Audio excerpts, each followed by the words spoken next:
Hello, everyone. I'm Pinar Gavanch, and welcome to What's Wrong with the podcast. Today, we have the absolute pleasure of speaking with Tiankai Feng. Tiankai is a data and AI leader, musician, and an optimist.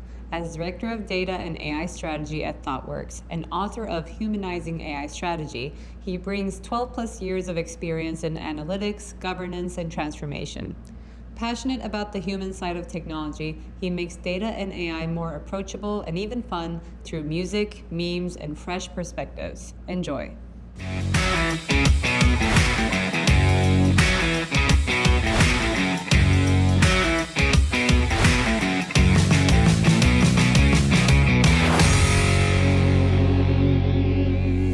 Hello, Tiankai. Welcome.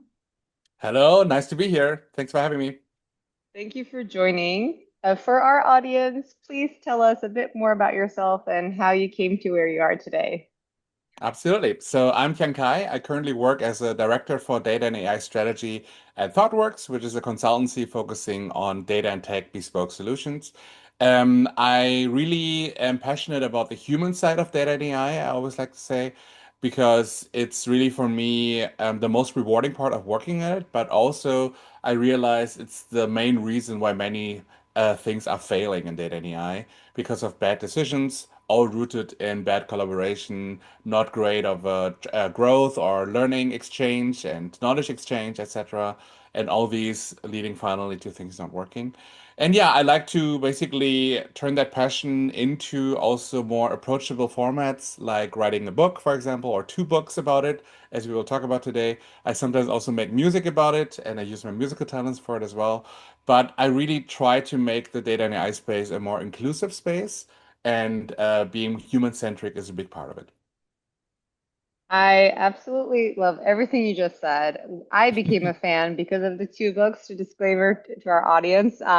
Humanizing Data Strategy is the first book I read by Tian Kai, and then I realized, there needs to be an AI version of this too. I wonder if he's working on it. And then it launched in a week. So I'm so happy that they exist on the planet because I felt seen. I felt like, oh my God, we're not alone. There's people Yeah. across the ocean who think the same way and actually like put this in a beautiful articulated format.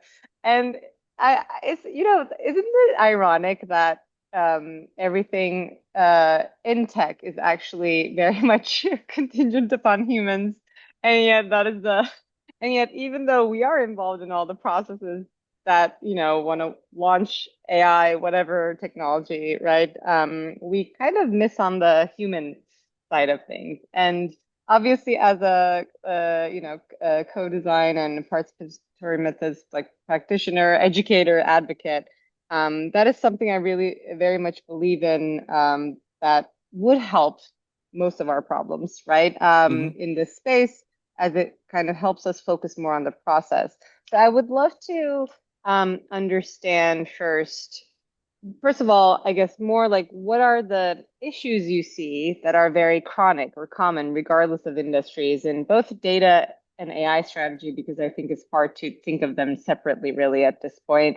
And then if we really feel like, being more co-creative could be addressing some of these issues, what gets in the way of co-creation, right? So let's dig deep. Yeah, absolutely. I mean, with data or even now more recently AI, it's very easy to basically see this very abstract technological thing, right? And not see it as something that is actually meant to support humanity, right? And help us in the right ways. And I think for a long time we have made these jobs sound very technical too, right? Which meant a lot of people that were by nature passionate about the technology have been put in these jobs where human-centric thinking was really important. And I don't think it's their fault, right? It was just put that way that working in these more technical jobs meant you are spending more time coding than actually talking to people, for example, right? But over time, it aggregated into that space where suddenly there was a big disconnect, right? Where technology, data, and AI now is seen either as a technology, and then you have the human-centric side on the other side, and it's not really close to it anymore at all. And then a lot of bad things happen, right? Like either it's like data leaks in the past, or Mm, now in AI having bias and disinformation happening as well, which is sometimes intentional, sometimes unintentional, but they are all symptoms of not having done a human-centric approach from the very beginning. And I mean, not to defend that behavior, right? But I think for human beings, it's easier to think of technology as an isolated thing and just to work on it without considering the human impact it might have. And in a way, it's almost laziness, right? And shifting away the responsibilities, say, yeah, if I don't think about what's going to be happening for the people that are using it, it's easier for me to focus on making this the best technology ever from my subjective point of view, right? But it doesn't really matter what your subjective point of view is. You need to find common ground with everyone else that is actually going to use it. And that's where what you said, co-creation comes in, right? It's not about one person deciding how the best kind of product or solution or technical application looks like. It's about the people that are using it, that it solves their problems. And for that, you need the right way of working together on it. yeah, I mean, one of my favorite quotes, like practicing in this space so that, I feel better, it's just Yeah, because it's common sense doesn't mean it's common practice, right? Like true. when you say Yeah, all these things, very we're true. like, yeah, it makes a lot of sense, right? People who are going to be using it should be part of it. We need diverse point of views to inform the process better.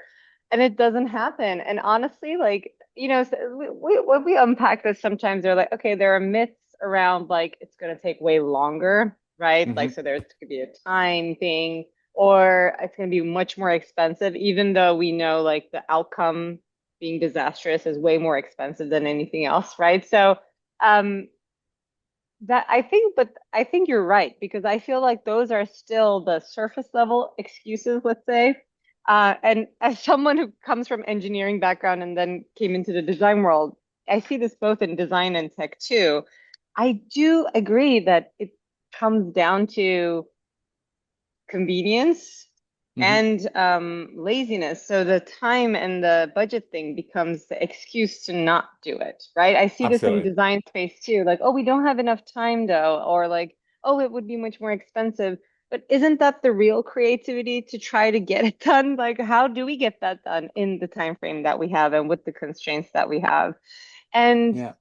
that easiness, I guess, like, and so let's unpack the easiness further. It feels easier just because I guess maybe we weren't exposed to that process before, right? Like we never Yeah. really truly collaborated, maybe. And does Hmm. like, and when does this start in education? Like, what do you think? And this is not obviously we don't want definitive answers, but like, what are Yeah. your thoughts on that?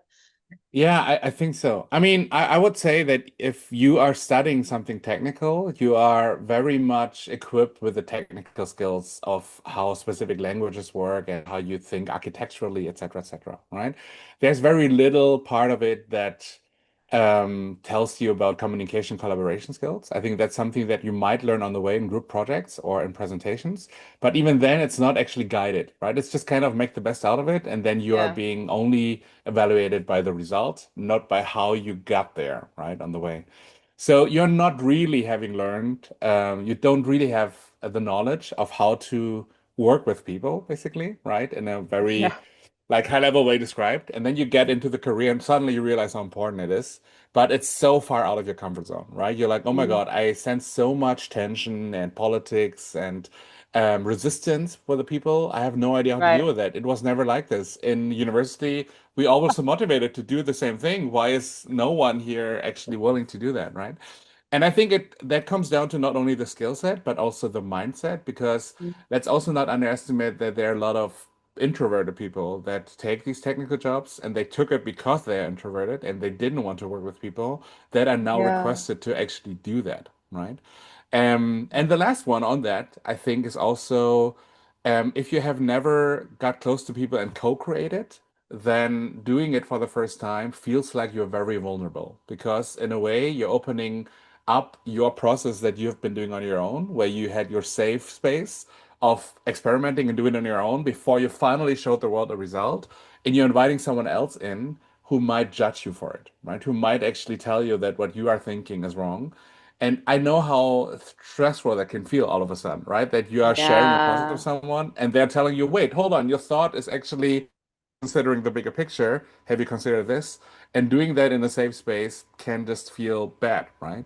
And I think that's what I notice about at least data professionals nowadays a lot, where the first time they have to work with business counterparts on something, it's more the mindset that suddenly Mm. needs to change, and they need to break down all these barriers and remove the biases towards the business people they have to finally have an equal conversation. But once you get over that barrier, suddenly co-creation is great, right? Because then it's like, oh, we're gonna avoid so many mistakes afterwards because now that we did it right from the beginning, it's so much more impactful, right? Yeah. But you have to make people do it for the very first time so they see the value, at least on their own. I love that you mentioned, I mean, first output versus process. I 1000% agree, right? Like we're so geared to create outcomes, and like the beautiful outcomes too, like well-made things. Like, and I see this both design and tech, Yeah. right? We miss on the process. Meanwhile, it's never the output was never going to be the problem itself of why something didn't work out. It's like what happened in the process, right? Absolutely. And Yeah. and what you said in terms of vulnerability, I think that is, and this is probably the first time it came up in the podcast, and I love it because, I remember maybe 5, 6 years ago, we hear it less in the design community now when we mention Mhm. co-design, but 5, 6 years ago, I feel like when in speaking engagements, if I bring it up, I would get like defensive reactions from some designers, right? Like as Right. if we are kind of proposing a jam session on CAD together. Like that's guys, design is a process, like we're not trying to take away what you're trying to do. You just need to be better at it, right? Like Yeah. working with multiple stakeholders. So, but that defensiveness, I think, comes from that kind of lack of exposure, the vulnerability, the insecurity in maybe what might happen in the process, and that we might not have control over the process. And that is so powerful to understand because if we're talking about humanizing these strategies, we need to really understand what, in a humane level, really is happening that is getting in the way, and why Hmm. why do we see that defensiveness or holding aside on things. And I guess like yeah, I think co-design that starts with a mindset, obviously. And to your point too, like in education, right? Like we are rewarded for our outputs. If we ever select a team, probably we choose our own teams, friends, right? We hang Exactly. out with our own Exactly. friends. And then if we're put to a different team, we hate it and we complain to the teachers, Yeah, right? exactly. So And we true. were never like even like asked for professors like how was the process? How did you work things out? Like that part of it was not valued in a way. And then when we go into corporations and organizations, the silos are further reinforced in Yeah. departments, regions, right? Poor communication in between. So it's Yeah. almost like Oh, we're never ready, and then we're deployed into this space that doesn't even introduce it. exactly. I actually remember another experience now that I say it, that there was in my university times an extra course you could optionally take, which was preparing for assessment centers. And it was so popular because assessment centers were a big deal, right? All of a sudden at that time, because suddenly a lot of companies were doing that. But the fun thing was that assessment centers basically they gave you these group tasks, right? Where you were observed from the side and like a group of candidates were doing together solving a problem. But that never was happening in university ever. That was never an exam or something, right? And Yeah. that's why it was so popular as a course, that it was always filled with people that wanted to experience it. Because suddenly you were like, I was never prepared for this to be observed while I'm collaborating with others. How authentic can I Yeah. be? Do I have to put on a play to be a specific person that I'm expected to be or not? But from my remembering now, it was the closest we got to actually being trained in anything related to how to collaborate in the right way. Just like assessment centers, of course, having a lot of strong pros and cons about it, right? Yeah, well, yeah, but at the same time, like, what a shame that that's only like a nice to have elective on the side Yeah, that's if true. you're That's true. interested, Yeah. like not a core kind of thing, which like I think that struggle, that complexity, like you have to experience as a young person because out there is very highly complex, right? And when Yeah. you talk about any issue in the world or any transformation or change management that needs to happen, The answer is default collaboration, yet we have no idea on how to collaborate, right? And when you look at the irony also is like when you look at the dictionary definition of collaboration, it talks about like two plus parties coming together to realize a shared goal. Yeah. So, so we're like, we always say, oh, we collaborated, we collaborated. We don't collaborate. Like, when do we Yeah. really make the effort to have a shared goal? And Yeah. So I true. think there's, and to exactly to your point, I think there needs to be this like awareness building almost on like, okay, like you can be the tech expert. You will still be the tech expert, right? You're not expected to suddenly become something else or say anything different than you're doing, right? You're just maybe you need to synthesize a bit more and what's going on and what people are saying. That's maybe the only added responsibility. We're not telling you to suddenly become a facilitator or a safety and ethics person or a lawyer. You know, like I think there needs to be a lot of like, debunking the myths type of thing happening Absolutely. around like co-creation and collaboration. Do you find yourself doing that a lot in your work? Like what we mean by co-creation? Yeah, I think, I mean, it's a really thin line between being too pedantic and trying to just make it work, right? Because I Yeah, know the other side of it, whereas if you try to define everything and you show up with that's defining true. things for everything, then people get annoyed very quickly. They're like, I know what it is. Why are you telling me all these definitions, right? That's like the first direction, being super defensive about Yeah, it. So the other yeah. way around it is I noticed what works for me is at least I try to be specific, right? To say, I'm Mm. just going to set up some rules of how I want to work together with you, and you tell me if you agree or not. But I have a certain way of how I want to work with you on this. And I start to mention things like, right? I want to make sure that we have a shared goal, right? You're not Yeah. there to support my goal and you're just doing me a favor. We want to achieve something together, right? Do we agree on that? Right. And then let's say, okay, let's clarify what our roles in this is. Like, what is your expertise? What do you want to get out of it? What do I want to get out of it? And let's see if that fits, right? Do we have maybe conflicting motivations or do we have the same motivation or complementary motivations? Even better, right? So Yeah, yeah, I kind yeah. of address it in this way by just checking a few boxes in my head about what I want to have clear.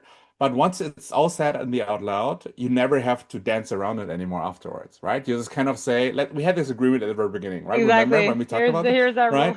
right?" So I think let's just stick to it. It's gonna work out. Let's not just start being political about it. We just want to achieve the same Yeah. thing. It's still the case, right?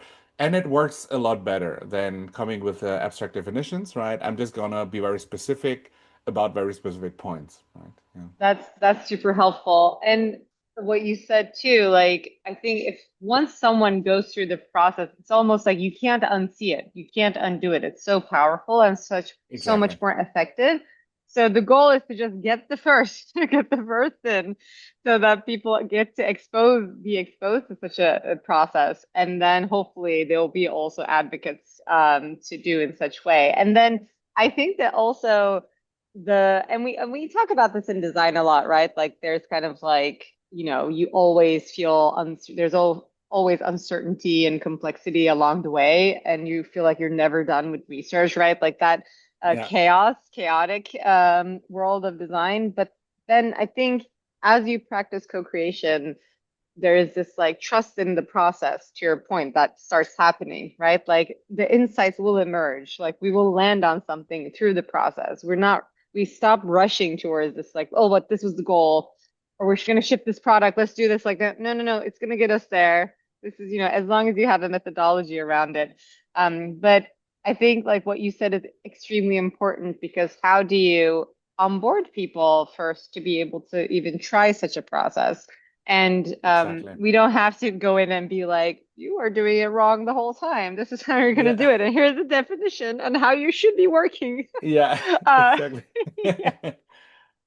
Um, I, I, I think like one thing I'm also curious your thoughts on a good friend of mine who was also in this on this podcast, Pau Garcia. He talked about, he made the analogy of like comparing art industry to the tech industry or tech initiatives in the way that we were talking about who should be leading these transformations or strategies. And he was saying, the paint makers are not leading the art industry. Oh, interesting. Okay, yeah.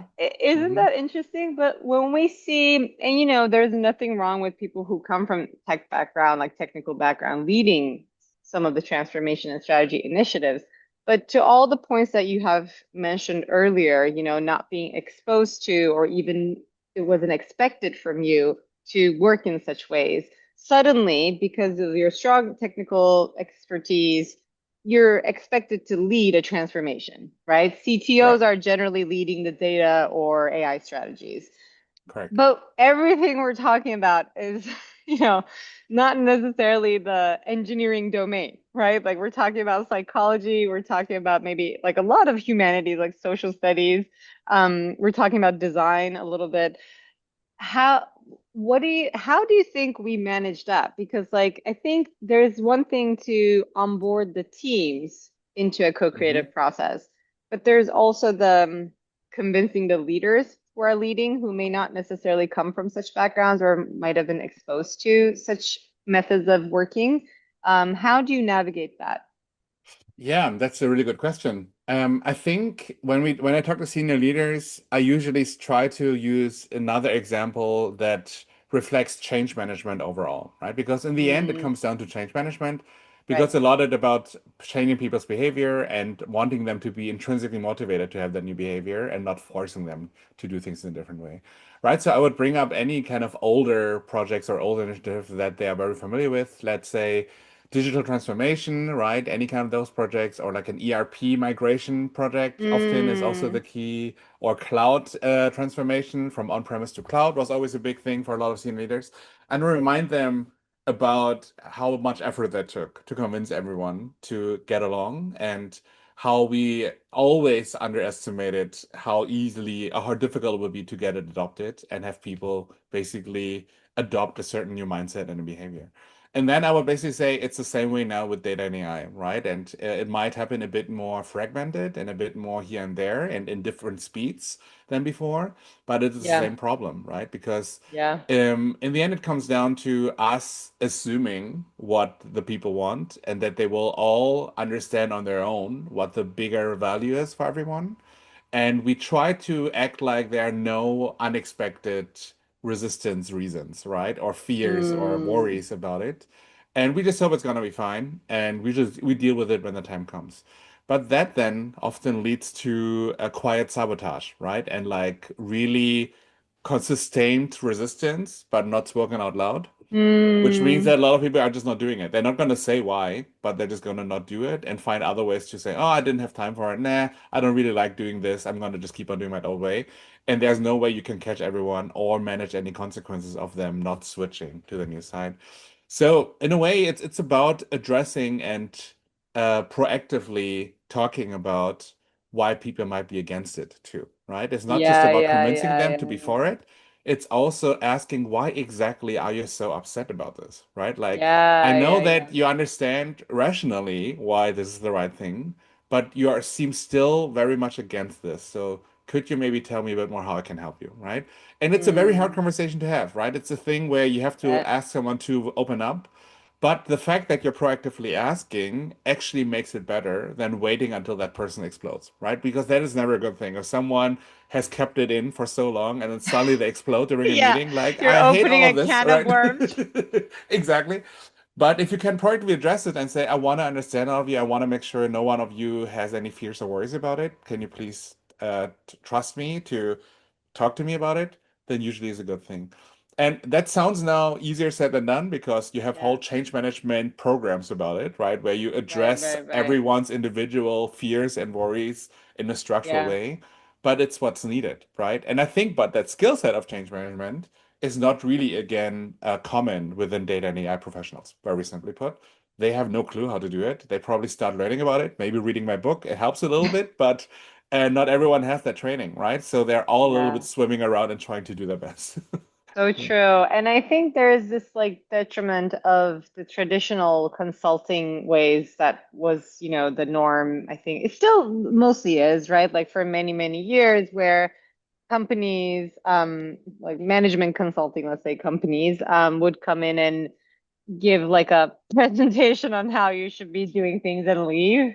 And you're like, yeah, that did not work. Yeah, exactly. But I guess that is needed to restructure a company every 2 years, right? So Um, but Yeah, yeah, like I see, as we work closely in a more co-creative form with like teams in diverse industries, I see the general skepticism or trust issues towards even like these change management efforts, right? Like or even like to consultants on what they're saying because of past experiences. So to your point, when you absolutely. like zoom into why don't you want to do this? It could get very dark very fast sometimes. Like sometimes you unpack a lot of trust issues about the organization and you're like, wait, none of this is about AI. You guys need like a Yeah, collective therapist or something, like and absolutely. Yeah, so true. Yeah, and but in your book you also mention defining the value for yeah, everyone. In the end, this is happening also in a way that it could benefit everybody there. And obviously, I think like to your point, as you change maybe who you're talking to in the hierarchy, a lot of these like initiatives could also be very threatening, right? Like, does this going to cost my job? Like, what does this mean for me? Am I going to do double the work now? I think, and unfortunately, especially the larger the organizations are, the more junior level or lower level you get in like the hierarchy, there is much more anxiety around these like initiatives. And then mid-level managers feel stuck trying to please both. And then at the senior leadership is kind of like out of touch with what's going on. Like that is absolutely. very, very, very chronic. And I think like and in the end, I agree, like it is very complex to structure on how you're going to do all of that. But it really, like what we're saying, comes down to understanding on a person level what benefits them, why would they care about this, right? So investing time in that cannot be a nice to have. Like that's Yeah. essential for you to get it right. But do you think we learned? Like you gave all the examples, right? The digital transformation, ERP migration, cloud. I feel like, I went to AI Enterprise Summit and they Yeah, were talking about how the adoption is slowing down, and a lot of the initiatives within the organizations are going to fail by the year end. And a lot of the reasons why are nothing to do with AI and a yeah, lot to do with everything we're talking about. That might have been also the reasons on the other ones. absolutely. Yes. Why? So I completely agree with you. And I think when we talk about the topic of trust, right? I always like to quote to say that trust is easy to lose and hard to gain, right? Because you only have to mess up Yeah, one time and the trust is exactly. completely gone. Yeah, But you have to repeat gaining trust 10 times, maybe minimum, to even crave a little bit of trust again, because you have messed up that one time, right? That happens all the yeah, time. And with all of the examples that we just talked about, that was not just one time. That were three times maybe making people lose the trust in any change right. management and big initiatives, right? So why should they trust the AI Yeah. transformation? And with AI transformation, I think there's even a bigger topic because it's not only optional to go along or not, right? Because with data, it felt optional. So I could Right, still right, act right. and do it on my own terms of not looking at the data and still make my own decisions, or I use data and make data-driven decisions, and it might be better or not, but it's easier for me to do it. With AI, they have a really immediate threat because they feel like they might get replaced by it, because that's the narrative that a lot of the companies and media are saying, right? Yeah, So you don't only have that missing positive motivation, you have the negative motivation of survival because you want yeah, to make sure you're not losing your job. And that quickly can turn into active resistance, right? Of making sure that AI is not going to work in my company. I'm going to take all the effort to make sure my job is still secure. So I'm going to actively say a lot of bad things about AI and make it look very bad, right? For example. yeah, And that is, I think, can very quickly go when it comes to the current AI adoption problem that we're talking about. Plus, what I notice now is, let's say senior leaders do have in mind they want to lay off people because of doing AI, right? And they want to yeah, do it in like the next 3 to 5 years. They say, okay, but let's not tell the people about it because of course they're gonna panic. So let's just not talk about it at all. But then people are not stupid, so they're gonna realize some things are not being addressed. Why is no one talking about what our role is in the new world of AI? So of course they make their own associations, which again plays into having not trusting in the leadership anymore. And it's just Yeah. it kind of confirms again the lack of trust they have Yeah. in the leadership. So this becomes like a vicious cycle again, right? Like, oh no, we're repeating the same thing, and now even my job is on the line. What should I do about it? It's a very that is something that I'd only hear in confidence from certain people that are working in these organizations. And there's a Right. reason why no one is talking about it out loud because everyone wants to, of course, publicly be compliant to not saying any bad things about the organizations. But I think we need to all understand that a lot of people might be going through that, right? A lot of people have exactly Yeah. that thought. They're stressed every day because of AI. And while you have the extreme of everyone being enthusiastic on the one hand side about AI, you have all these Yeah. other people, maybe even more, that are super afraid of AI really changing their Absolutely. whole life all around. Yeah, I mean it is, and that is like what I have a hard time. I think like comparing these to d different transformations in an organizational context is appropriate because we a lot of the issues we face are the human issues, right? The human Right. related things. But in addition to that, with AI, how it's different than a lot of the things is that it's a paradigm shift as well. Like Yeah, life is changing, right? So absolutely. so much is happening around AI, and it's kind of like shaking the ground of everything all at once, right? Like how you Yeah. manage your personal life, how apparently you're going to be in relationships, like Yeah. how what do you So do in true. organizations, like how you make music, right? Like like if you had hobbies, if you have hobbies, it's affected. If your work is affected. Your personal relationships are affected.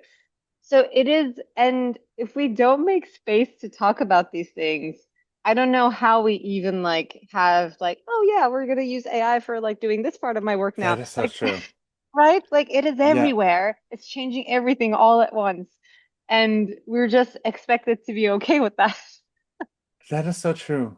I mean, in a way, and I don't know how suitable that is as an example, but the last time something was so life-changing globally was COVID, right? As a pandemic. And So true. I remember though how even in the darkest times of everyone being stuck at home and isolation and blah blah blah, that for some reason that it felt that community feeling, right? But we were all feeling that we were all stuck together and we all have to go through this really dark time in history. But Mm, it's the one thing that unites us, right? But in a way, AI is not like that. AI is much more yeah. polarizing than that because you Yeah. actually have people supporting it and people having against it and very little nuance in between because the extreme are always the loudest in these conversations, right? Yeah. So you always feel like, oh my God, what should I believe? Is it like really, really good or really, really bad? What am I supposed to think? So yeah, it's tricky, right, with this Yeah. situation. And people who are in this space also get then like are forced to be in those like sides because we also see a lot of people who work in the safety ethics, like integrity space, are also like the last ones to be wanting to like they don't Yeah, they people are they don't want to be on the table. Well, they want to be at the table, but they don't want to be people in the processes may not want to include them at the table because they might slow things down, right? So they even yeah, though they're not necessarily like anti-AI, they're getting like shoved to that side. Oh, they will slow us down, or like we'll tell them the last second, right? Like we'll do a disaster check at the very end, and it's right. and this is also a technology where you can't afford to do that, right? Like Yeah, there is no like last minute course correction in that's true. something that is so powerful. Yeah. And again, like we go back to co-creation here because if we actually find a common language touching Mhm. upon communication and decide to work together, no matter what our perspectives are, that feels less threatening. And that just, we kind of break those assumptions that we might have about each other or how the process might go. So, with that, I do want to, I want to give you a space to be able to go through the 5 C's that you mentioned Yeah, in both of your books. of course. Because yes, we talk about co-creation and obviously it encompasses a lot of things, but and we mentioned communication, what are some other things that you highlight in those that would enable successful strategies? Absolutely. So the 5 C's for me are basically traits and human needs that all of us have. And it's more about applying them more intentionally when we design a data and AI strategies, right? And the 5 C's are competence, collaboration, communication, um, creativity and conscience, right? Those are five. And I think we talked about co-creation as part of collaboration, right? That's basically Yeah. where the key is. And in communication, we already talked about articulating the value, framing it in the right way, and how we have the common language as well. With competence, I think it's also about bridging the right expertise areas across the different functions that we have, right? So, for example, Mm, we had along for a lot of years now the topic of data literacy. It was that effort to make everyone a little bit more literate about how to deal with data in the most basic sense, right? yeah. But I noticed that a lot of data professionals are using it now as an excuse to not work with business people anymore, right? They would say business people are not literate enough, so it's their fault. So I'm going to wait until they're literate and then I can work with them again. Which is, of course, in an organization completely the wrong behavior, right? You're just Yeah, like, yeah, I'm yeah, wait, yeah, yeah. they don't speak my language, so it's their fault. So I'm going to wait until they speak my language, right? So that's a little bit how it's being done. And I kind of make a case for bridging that, right? Let's use structural approaches to teach data people business and teach business people data and let them come Yeah, together, find their love own that. space and find their own language to then be able to work together in the way they want to work together. The other one also then is about creativity, right? Where I'm arguing that with creativity, it's really the most human basic thing that is fueling organizational innovation, right? Because all innovation starts with good ideas. But for good ideas to happen, you need to have the right space, right? It's all about psychological safety and the space to experiment, right? Like not only having good ideas and allowing us to have good ideas, putting them into reality and see if they work or not, and the good things that keep on working, they will become a default and we can use them Mm, to make new things. But everything else will just be reactive. If we don't drive it proactively, we're always going to be behind, right, of the others that are more innovative. And lastly, with conscience, I think that's just like ethical behavior and regulatory compliance all together, right? It's really about if we want to do the right things in data and AI, then it's not enough to let data and AI engineering experts, so to say, make all the choices because they are not experts in all of the areas that are being impacted by it, right? So let's yeah. say legal, let's say DEI, let's say learning and development, all these teams exist and experts exist if we would work together with them to actually identify the consequences and potential risks, then we would again co-create the right guardrails with them, right? Instead of waiting until something breaks and then those people are actually mad at us because we didn't ask them before, for example, right? So I'm also just arguing for that to be conscious, to be taken more seriously, because to apply our moral compass, we need the right way of working together and our right mindset again to do it. Yeah, and I love that you kind of used it as a foundation for both data and AI strategy. And my hypothesis, it could also be a foundation to many other strategies Yeah, in could be, any huh? space because it's very human and it's like fundamental traits of like also what builds trust over time, right? Like it understands humans, understands human relationships, understands like capacity, right? And I think in that way, it is such a simple yet useful framework. And in no way it's polarizing. I think anybody in any domain or any background could look into it, and if they disagree with all five, that would be a very unique character. I don't I even know who would disagree. Yeah, I did have a one-star review for Humanizing Data Strategy, which called it DEI crap on Amazon. And I think this was one of the things where I actually realized that a one-star review could be a compliment actually for my book, because in a way, what did that person expect my book to be about? I don't really understand what else could be in there than being Oh inclusive my and trying to God. consider everyone being human beings, right? So Exactly. This is when, and this is, I guess, like going back to the silos, right? This is, I think, part of the problem where we made sustainability its own department division, DEI is their own division, that's the right. AI safety division. There is no division. Like when we say inclusive design, it's basically how do we work together well, right? And I think Exactly. we use these things to label some assumptions, biases, prejudices we have, and Yes, the words lost their meaning, really. Like absolutely. I Absolutely. have seen very angry DEI departments that were getting in the way of work, and I've also seen, Oh, wonderful wow. Okay. DEI professionals who integrated themselves into all teams and really enabled them, right? So more around like, but just because we had a bad experience with one way of working doesn't mean all professionals in that space. But we see this a lot, right? Exactly. Like designers blame marketing, marketing blames supply chain blames engineering.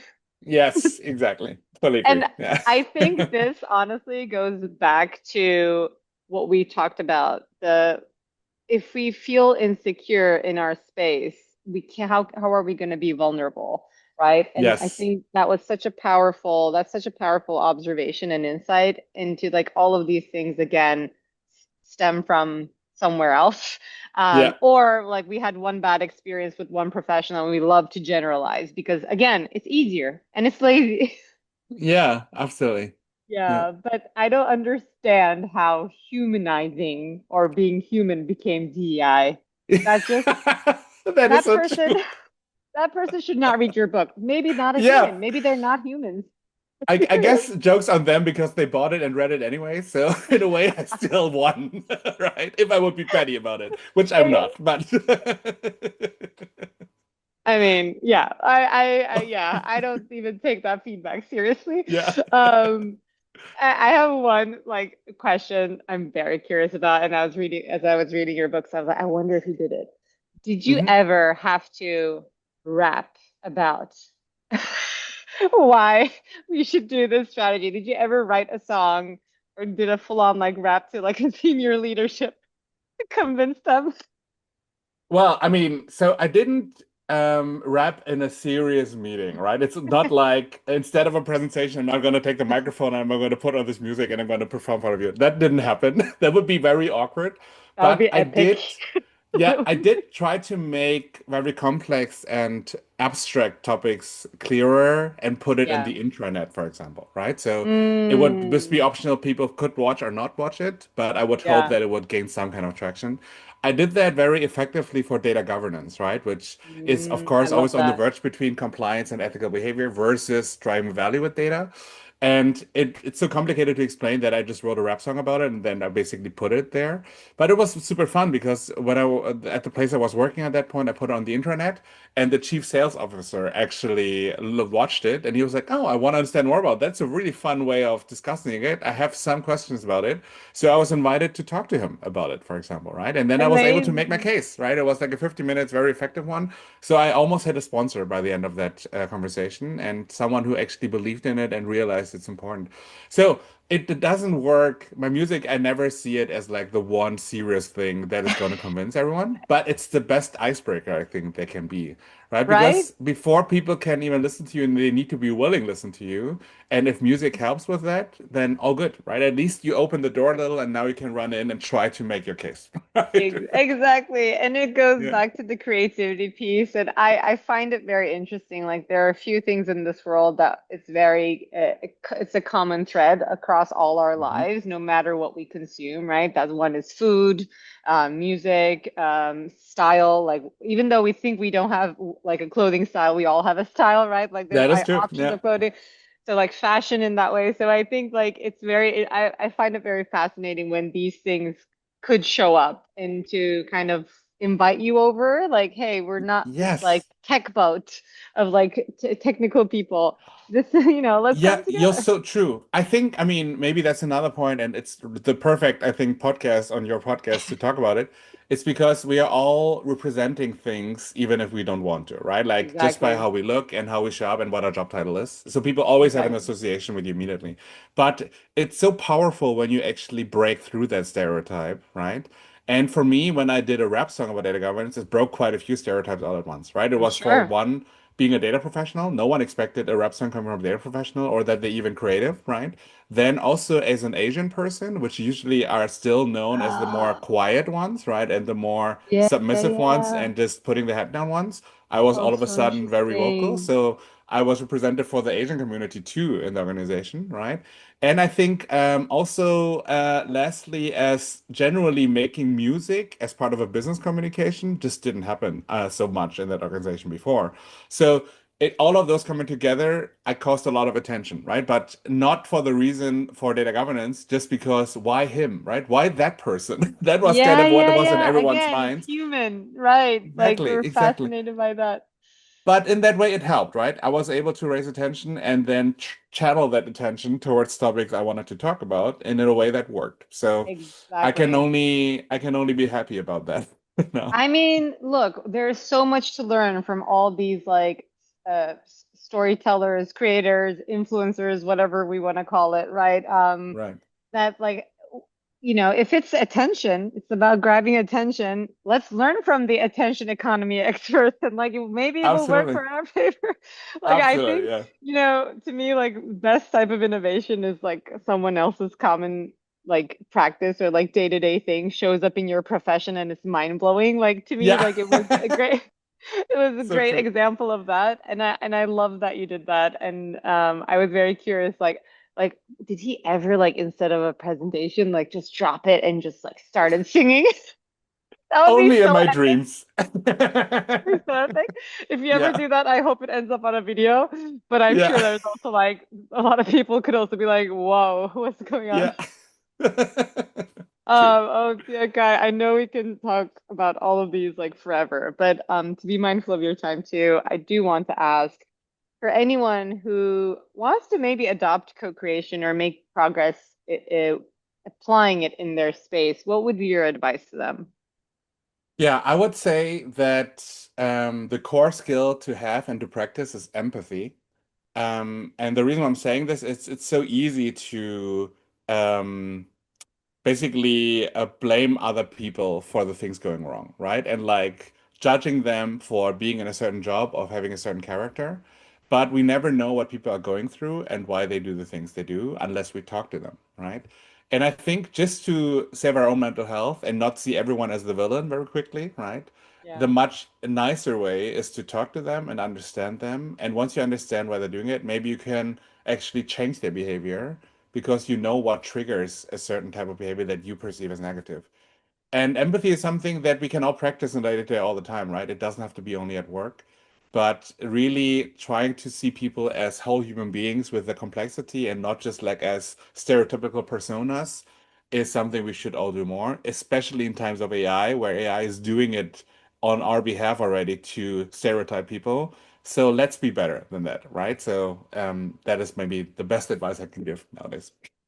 That was beautiful. I have nothing to add to that. Thank you so much, Tiankai. This was such a fun conversation and very heartwarming too, which I think we need in this space. So thank you. Thank you. Thank you so, so much for watching this week's episode. If you found value in these conversations, please like our video and hit the subscribe button. Make sure to visit our website, podcast.what'swrongwith.xyz, and subscribe to the show on Apple Podcasts, Spotify, and Google Podcasts so you never miss an episode. Please leave us a comment or review, or you can simply tell your friends about us. For more details on our guests, follow us on Instagram and Twitter. You can find our handles in the description below. And don't forget to join us next week. See you.